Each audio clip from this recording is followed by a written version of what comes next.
축복합니다. 한번 가족들이 있으니까 허그도 한번 해주시고 손도 한번 잡아주시면 좋겠습니다.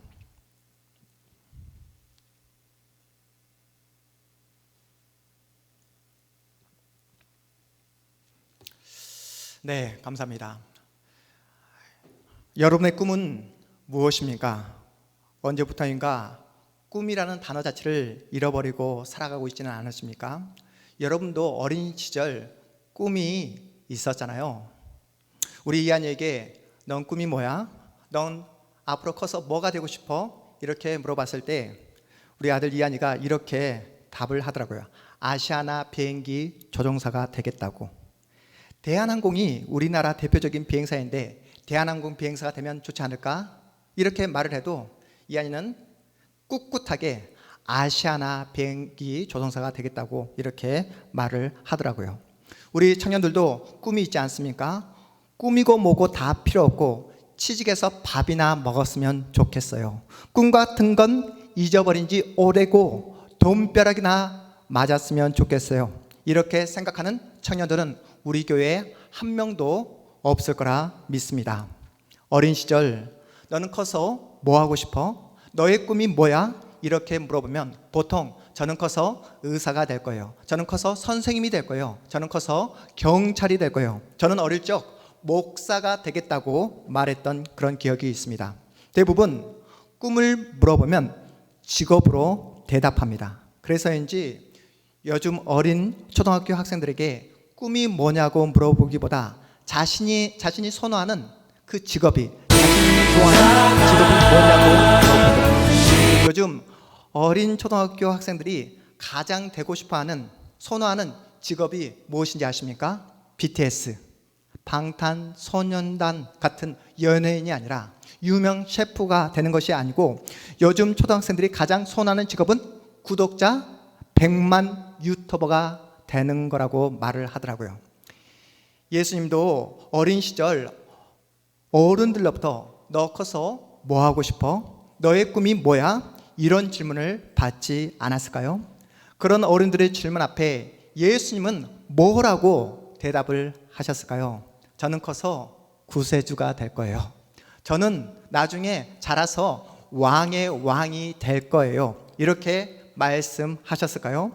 예수님은 나이 30이 되었을 때 공적인 사역을 시작합니다. 그리고 당신이 이 땅에 오신 이유를 이렇게 말씀하고 계세요. 나는 너희를 구하기 위해 이 땅에 왔어.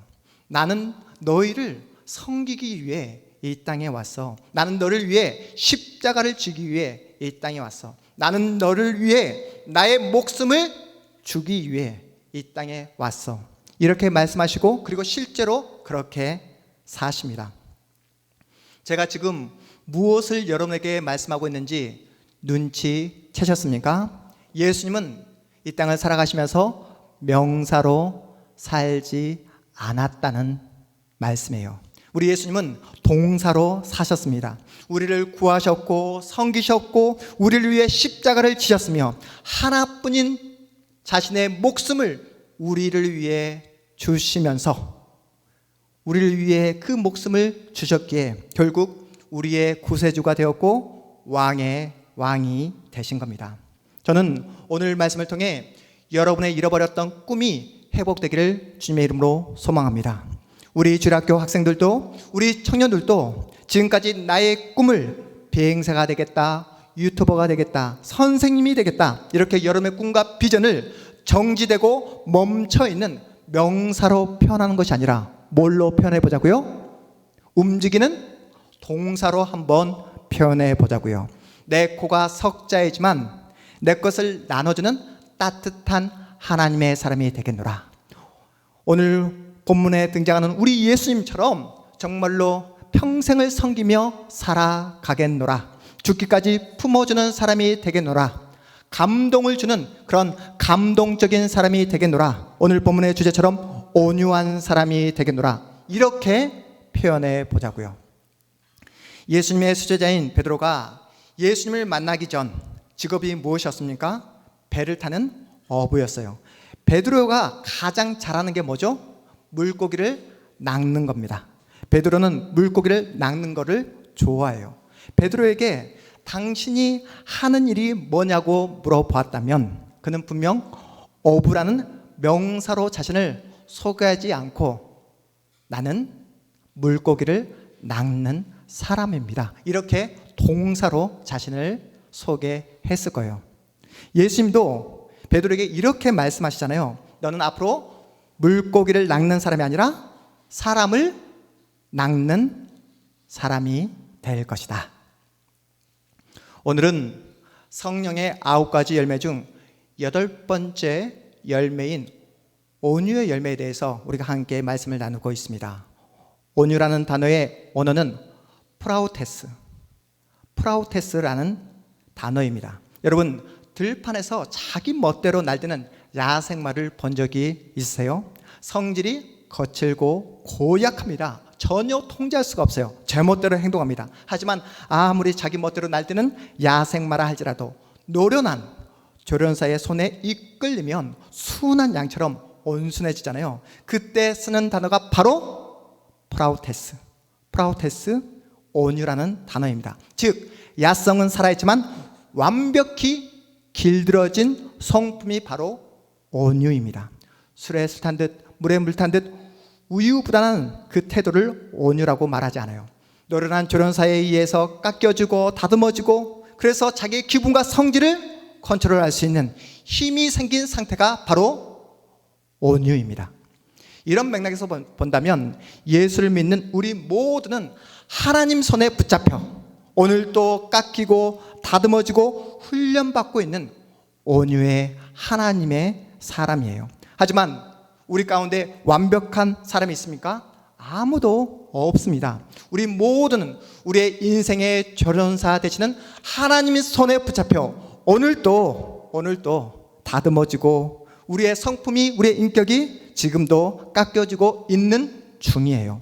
하나님을 닮아가고 있습니다. 완벽하게 지어진 집이 아니라 오늘도 여전히 우리는 공사 중입니다. 성경은 하나님 손에 이끌려 깎이고 다듬어진 대표적인 프라우테스, 그 온유한 인물로 구약의 모세를 소개하고 있어요. 우리 구약성경 우리 215면에 있는 민수기 12장 3절 말씀을 함께 보겠습니다. 민수기 12장 3절, 구약성경 215면에 있습니다.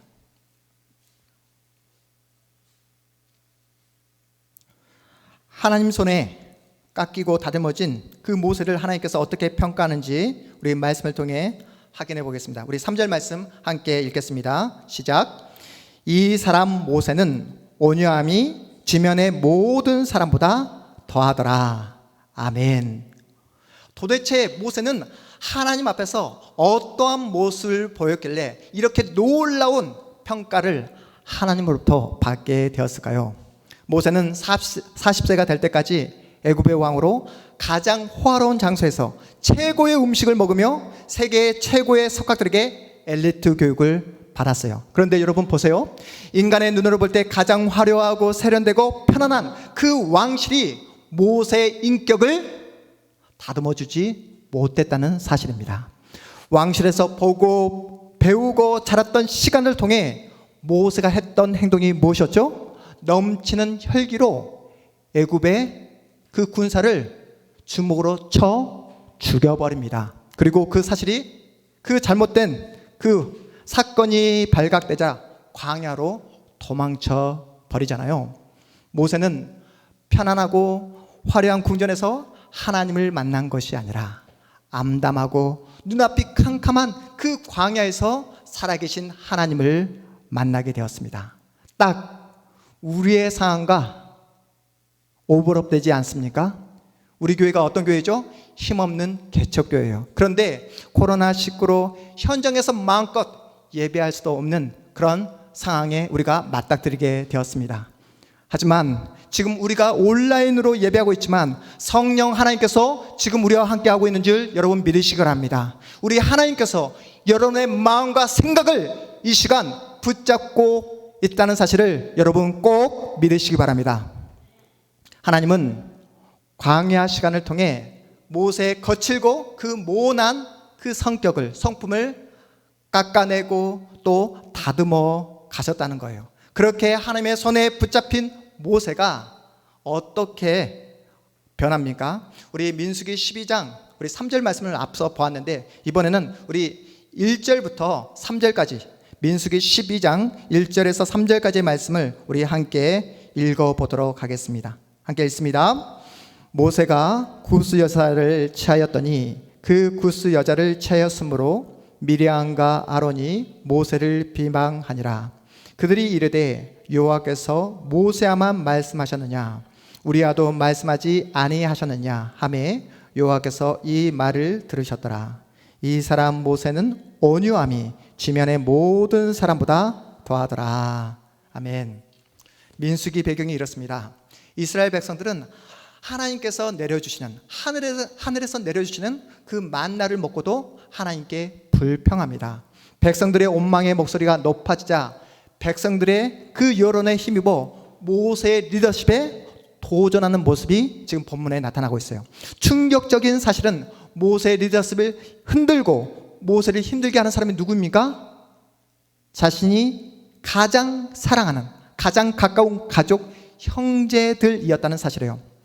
여러분 마음에 상처를 주는 사람이 누구죠?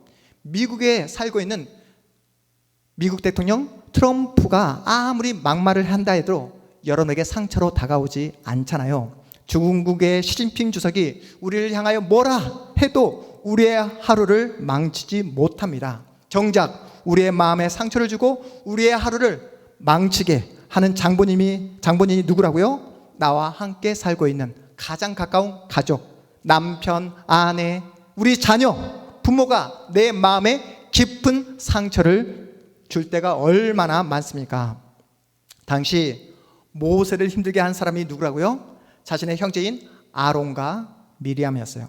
이스라엘 지도자 집안인 모세, 아론 그리고 미리암 사이에 분란이 생긴 겁니다. 여러분, 아론이 누구입니까? 이스라엘의 대제사장이에요. 여러분, 미리암이 누구입니까? 이스라엘의 선지자입니다. 이스라엘의 실세이자 막강한 권력과 힘을 가지고 있던 그 아론과 미리암이 모세의 권위에 도전하는 그런 장면이에요. 모세가 이방인 구스 여자를 취했다는 그 이유로 아론과 미리암이 힘을 합쳐 모세를 비방하지만 그들의 속내, 그들이 모세를 흔드는 가장 근본적인 이유가 뭐라고요? 2절 말씀을 보십시오. 하나님은 모세 너에게만 말씀하지 않았다. 우리에게도 하나님은 말씀하셨다 하면서 모세의 권위, 모세의 자리를 탐내는 모습입니다. 중요한 사실은 하나님은 아론과 미리암의 이러한 폐역하고 추악한 모습을 다 보고 계시다는 거예요. 그들의 속마음까지 다 알고 계시는 우리 하나님께서 어떻게 말씀합니까? 2절 하반절 말씀에 여호와께서 이 말을 들으셨더라. 여호와께서 이 말을 들으셨더라. 이렇게 말씀하시면서 모세를 향해 어떤 고백을, 어떤 평가를 하고 있다고요? 우리 다시 한번 우리 3절 말씀 우리 읽어보겠습니다. 3절. 이 사람 모세는 온유함이 지면의 모든 사람보다 더하더라. 아멘. 모세는 자신의 형제인 아론과 미리암이 자신을 배척하고 반대하고 배신하고 자신의 그 생명까지 위협하고 있다는 사실을 전혀 몰랐을까요? 다 알고 있습니다. 어쩌면 자신의 생명까지 위태로울 수 있다는 사실을 직감적으로 알고 있었어요. 하지만 그런 상황 속에서도 모세는 아무런 조치를 취하지 않습니다. 그저 하나님 앞에서 자신을 낮출 뿐이에요. 하나님은 모세와 아론 그리고 미리암을 해막으로 부르십니다. 그리고는 아론과 미리암을 향하여 진노하세요. 그동안 구름 때문에 보이지 않았던 그 하나님의 그 무서운 진노의 재앙을 모든 사람들이 두 눈으로 똑똑히 보게 됩니다. 어떤 재앙입니까? 우리 민수기 12장 우리 9절 10절 말씀 우리 함께 읽어보겠습니다. 9절 10절입니다. 여호와께서 그들을 향하여 진노하시고 떠나심에 구름이 장막 위에서 떠나갔고 미리암은 나병에 걸려 눈과 같더라. 아론이 미리암을 본즉 나병에 걸렸는지라. 미리암이 문둥병, 악성 피부병에 걸려 피부가 눈처럼 하얗게 되었다라고 성경이 말씀하고 있어요. 오늘 하늘에서 뭐가 내렸습니까? 눈이 내렸던 것처럼, 눈송이가 하늘에서 떨어지는 것처럼 몸에서 피부가 비듬처럼 떨어지게 되었다고 성경이 말씀하고 있어요. 바로 그때 모세는 자신의 마음의 비수를 꽂고 자신을 배신하며 자신의 생명까지 위협했던 그 미리암을 위해 어떠한 모습을 보이고 있습니까? 우리 본문 13절 말씀 함께 읽어봅니다. 13절입니다. 모세가 여호와께 부르짖어 이르되 하나님이여 오나건대 그를 고쳐 주옵소서. 하나님이여 오나건대 그를 고쳐 주옵소서. 애굽 왕실이라는 최고의 환경이 모세를 온유한 사람으로 빚어낸 것이 아니라 누가요? 모세를 누가 온유한 사람으로 변화시켰다고요? 하나님께서요. 우리 하나님께서 하나님 손에 붙잡히게 되자 프라우테스, 온유한 사람이 되었던 것입니다. 그 온유한 사람 모세가 시편 90편을 짓게 되었는데요. 우리 시편 90편 우리 1절에서 12절 말씀을 함께 보도록 하겠습니다. 시편 90편 우리 1절에서 12절까지의 말씀, 구약성경 869면에 있습니다. 시편 90편 우리 1절에서 12절까지의 말씀을 함께 보겠습니다.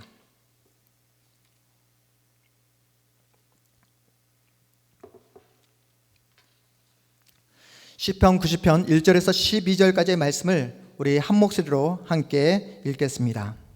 주여, 주는 대대에 우리의 거처가 되셨나이다.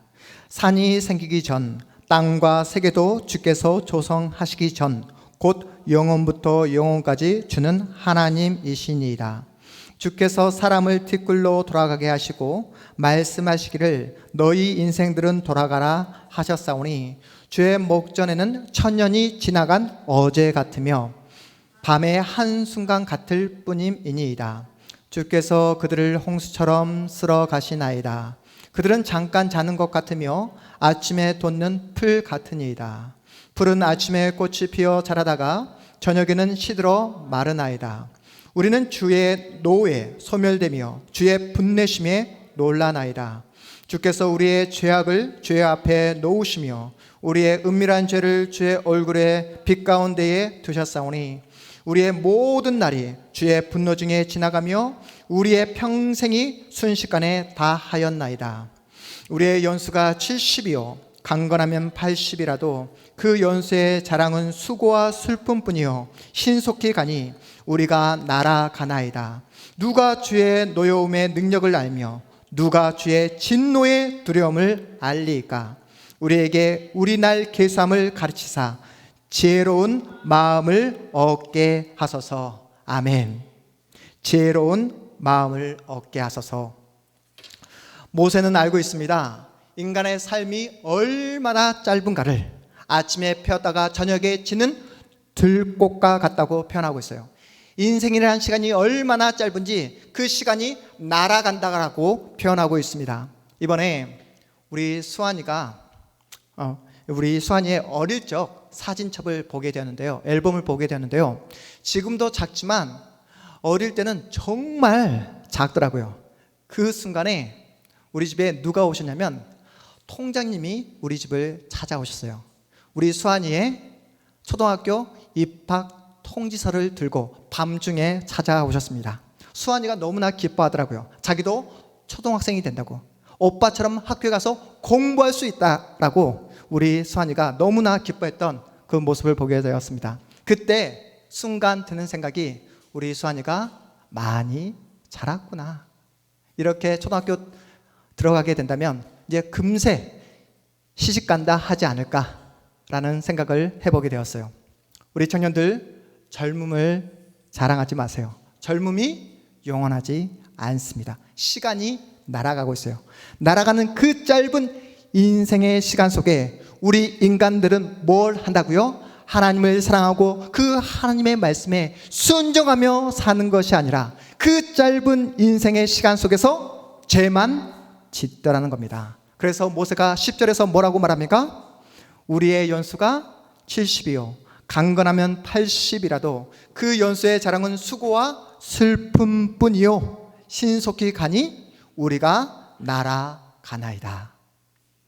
모세가 인류 역사상 가장 온유한 사람이 된 근거가 무엇입니까? 모세는 알고 있었어요. 첫째, 인생은 짧다는 것. 두 번째, 짧은 인생의 그 시간 속에 모든 인간들은 뭐만 짓더라? 죄만 지을 뿐이다. 조금이라도 틈이 생기고 안정이 찾아오면 하나님을 거역하고 하나님을 반대하는 게 바로 인간이다. 이 사실을 깨닫게 되자 모세가 어떻게 반응합니까? 악착같이 살 필요가 없구나. 악착같이 살 필요가 없구나. 왜요? 그렇게 살아봤자 인생이란 시간은 날아가기 때문입니다. 악착같이 살아서 하는 짓이 결국 뭘 짓는다고요? 인간이란 존재는 죄만 지을 뿐이라는 사실을 모세는 깨달았기 때문에 그래서 자신의 형제인 아론과 미레안이 자신을 배신하고 자신의 생명을 위협해도 참아낼 수 있었던 겁니다. 하나님께 그들을 용서해달라고 기도할 수 있는 넉넉한 마음이 생겨난 거예요. 여러분, 어느 누가 자신의 생명을 위협하고 자신에게 배신한 사람을 용서하고 그들을 위해 기도하며 그들을 끝까지 사랑할 수 있습니까? 이 세상에 그렇게 용서하며 사랑할 수 있는 사람이 누구밖에 없다고요? 오직 우리 주 예수 그리스도밖에 없는 줄 여러분 믿으시기 바랍니다. 모세는 이 땅에 오실 그 예수 그리스도를 앞서서 보여주는 예수 그리스도의 그 놀라운 은혜를 보여주는 구약의 그림자였던 것입니다. 그림자. 여러분, 예수님이 누구십니까? 예수님은 하나님이세요. 예수님은 하늘의 모든 영광과 기쁨을 다 버리시고 이 땅에 낮고 낮은 이 땅에 가장 천한 모습으로 이 땅에 오셨습니다. 모든 것을 할 수 있고 모든 것을 알고 계시는 우리 하나님이신 예수께서 이 땅에 가장 연약한 모습인 갓난아이로 태어나셨어요. 춥고 냄새나는 말구유에서 태어나셨습니다. 아기 예수가 태어나신 이 땅의 나라가 어떤 나라입니까? 죄가 왕노릇하는 나라예요. 제한된 자원을, 한정된 돈을 서로 더 가지기 위해서, 차지하기 위해 경쟁하고 싸우고 피 흘리며 속이는 나라입니다. 눈에 보이는 것이 전부라고 믿으며 악착같이 죄만 짓는 나라가 바로 이 땅입니다. 돈 때문에 부모와 자녀가 싸우고 권력 때문에 형제인 그 모세의 등에 칼을 꽂는 그러한 땅에 예수께서 오신 거예요. 인간다움을 다 잃어버리고 상대방을 속이고 자신을 속여야 하는 나라, 바로 그 나라에 우리 주님께서 오신 겁니다. 그리고 제자들의 배신, 그리고 모든 사람들의 조롱을 온몸으로 다 받아내셨어요. 그리고 인간이 정말로 처할 수 있는, 경험할 수 있는 가장 밑바닥의 그 상황을 우리 예수님께서 걸어가셨습니다.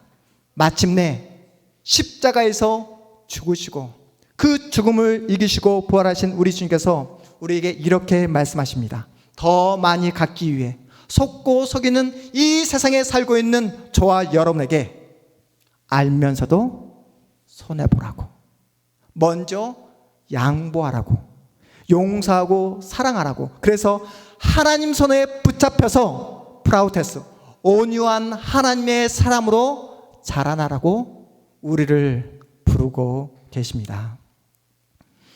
세상 사람들이 화를 내는 이유가 무엇입니까? 그들은 인생이 짧다는 사실을 모르기 때문이에요. 그들이 악착같이 사랑하면서 죄만 짓는 이유가 무엇입니까? 그들은 우리가 만난 예수 그리스도를 아직 그들은 만나지 못했기 때문입니다.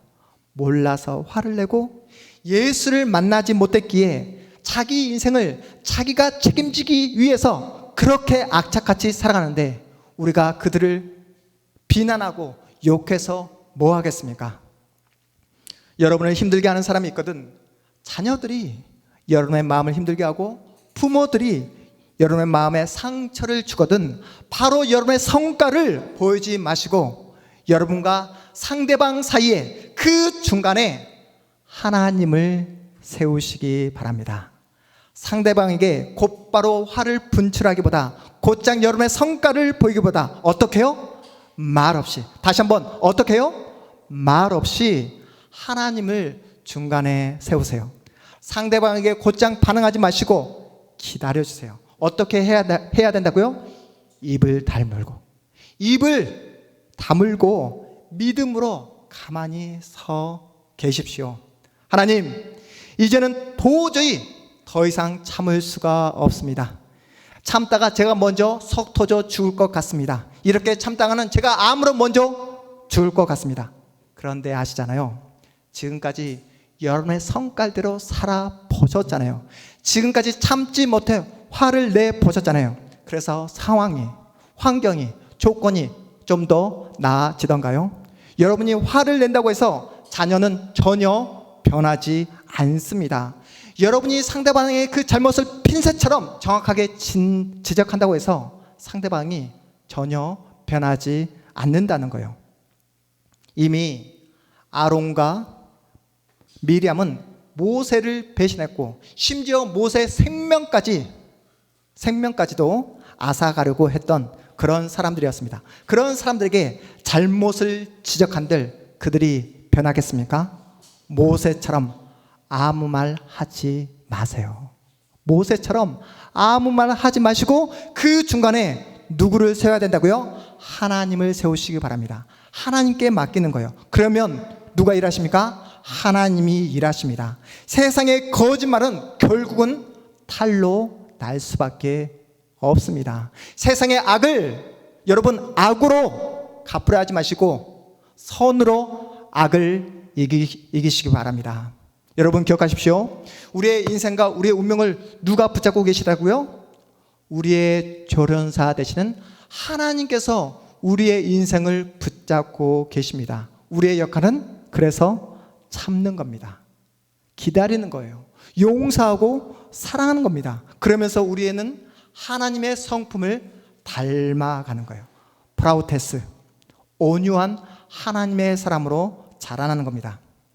하나님, 제 입술을 다스려 주십시오. 하나님, 제가 폭발하지 않도록, 하나님, 제가 짜증내지 않도록 제 마음을 붙잡아 주십시오. 그리고 하나님께서 허락하신 그 자리를 믿음으로 끝까지 지켜내는 것, 이것이 바로 신자인 우리의 역할이며 우리의 몫입니다. 모든 사람을 만날 때마다 나와 상대방 그 중간에 누구를 세우자고요? 하나님을 세우자고요. 하나님께서 나에게 허락하신 내 자리를 묵묵히 서 있는 연습을 매일매일 하잖아요. 그러면 나중에 실력이 붙습니다. 시간이 지나면 지날수록 나중에는 웃을 수 있게 되는 거예요. 나를 배신하고 내 목숨까지 해치렸던 그 아론과 미리암을 위해 기도하는 자리로, 그들을 사랑하는 자리로, 그들을 품는 자리로 나아갈 수 있는 거예요. 모세를 통해 아론과 미리암이 변화되었듯이 하나님은 우리를 통해 우리가 만난 그 모든 사람들에게 복을 주시기를 원하고 계십니다. 하나님의 사람으로 부름받은 여러분이 가장 먼저 해야 할 것은 뭐라고요? 그래서 웃는 겁니다. 뭐라고요? 웃는 것. 코로나 때문에 모든 길이 다 막혀버렸다고 여러분 짜증내지 마시고 폭발하지 마시고 웃어주세요. 남편에게, 아내에게, 그리고 자녀에게, 우리 청년들, 우리 부모님에게 웃어주세요. 이쯤 되면 분명히 폭발할 타이밍인데 그때 여러분이 한번 웃어주시기 바랍니다. 그러면 남편이 더 긴장하게 돼요. 아내가 더 놀랍니다. 여러분의 부모님이 여러분의 그 넉넉한 모습을 보며 변하기 시작한다는 거예요. 예수를 모르는 세상 사람들은 이렇게 할 수 없습니다. 예수님께 붙어있는 우리만이, 저와 여러분만이 감당할 수 있는 모습이에요. 처음부터 완벽하게 웃을 수 없습니다. 그래서 훈련을 하는 거예요. 연습을 하는 겁니다. 여러분, 훈련은 언제까지 하는 겁니까? 될 때까지. 될 때까지. 내 몸에 뵐 때까지 하는 것이 바로 훈련이고 연습입니다. 못한 것을 자책하지 마시고 다시 도전해 보는 거예요. 하나님께서 우리에게 오늘을, 우리 모두에게 이번 주 새로운 한 주를 허락해 주셨습니다. 그렇게 훈련받다가 분하고 짜증나고 힘들면 하나님 앞에 나오시기 바라요. 하나님 앞에 나와서 여러분 우십시오. 날마다 하나님의 은혜를 구하며 하나님 앞에 나오시기 바랍니다. 그러면 하나님께서 감당할 수 있는 그 은혜와 믿음과 용기와 지혜를 허락해 주십니다. 이제는 더 이상 상대방을 여러분의 말로 설득하려고 하지 마시고 아론과 미리암을 만나시거든 그때 우리 뭐 하자고요? 웃어주자고요. 하나님을 믿고 하나님의 일하심을 여러분 신뢰하면서 한번 웃어보자고요. 하나님을 믿고 여러분의 자리에서 정말로 웃음으로 여러분의 자리를 끝까지 지켜낼 때 우리 하나님께서 일하시고 역사하는 줄 믿으시기 바랍니다. 반전이 일어납니다. 기적이 일어납니다. 여러분을 통해서 반드시 우리 하나님 일하십니다. 세상은 저와 여러분을 하찮게 생각하고 힘없는 사람이라 무시할지 모르지만 하나님은 우리를 통해서 예수를 믿고 있는 우리를 통해서 오늘 또 일하고 계십니다. 그러니 꿈을 회복하자고요. 명사로서의 꿈, 정지되고 멈춰져 있는 그 명사로서의 꿈이 아니라 여러분 동사의 꿈을 함께 꾸어보자고요. 참아보고 용서해보고 사랑해보고 품어보고 그래서 영혼들을 낚는 그런 하나님의 사람으로 살아보자고요.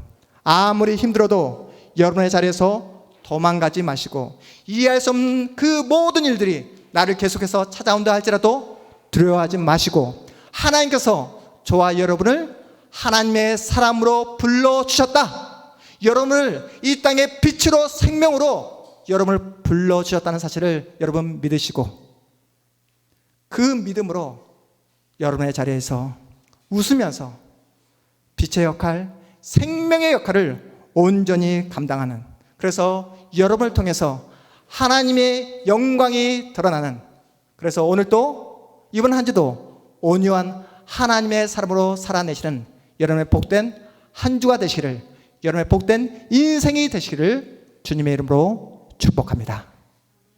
우리 자리에서 모두 다